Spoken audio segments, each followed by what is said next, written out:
Now, the news, cultural practices, traditional beliefs and community perception towards women have been cited as the major challenges hindering women from fully participating in politics and climbing the ladder of political leadership. Now, stakeholders meeting in Embu under Uraia Trust and Embu CBO Empowerment Program have observed that there is need for community sensitization and capacity building to the for girls to empower them in the early days while in school. Now, speaking after a consultative forum at No Class Hotel in Embu, the CEC in charge of youth, gender and sports, Jane Waroga, opined that women with leadership qualities must be given a chance to prove their capabilities. She observed that the county of Embu has come of age by electing a woman governor and 2 other women MCAs in 2022 elections, while noting that there was no woman elected in the 2017 general elections at the county level.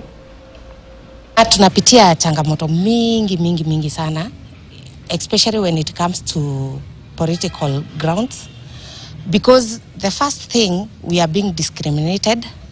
Hatuonekanangi kama tunaweza fanya chochote kizuri kinaweza kutoka kwa wanawake.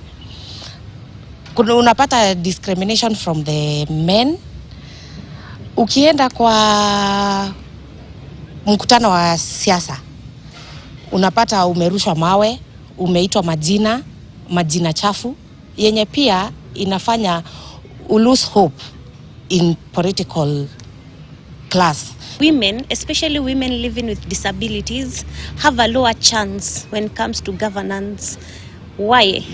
They are viewed as weak.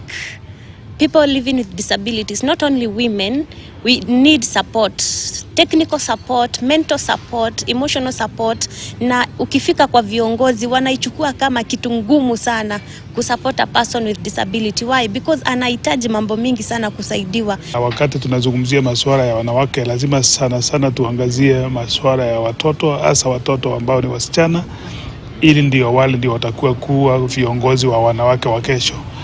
Kwa hivyo sisi kama idara ya watoto, jambo la uongozi ama masuala ambayo inahusiana na watoto tunaichukulia kwa muhimu sana, zaidi watoto ambao ni wasichana. Kutoka siku ya leo tutakuwa na ile sector working group ya gender, ambayo nayo inahakikisha usawa kati ya kina mama na wanaume. Manake tunapoenda katika uchaguzi wa kina mama, hatufanyi hivi peke yetu, tukiwa peke yetu. Pia lazima wanaume waweze kuhusishwa, na hivyo ni tarajio langu ya kwamba tutatoka na kikundi ambacho kitakuwa jopo kazi la kuhakikisha ya kwamba usawa kwa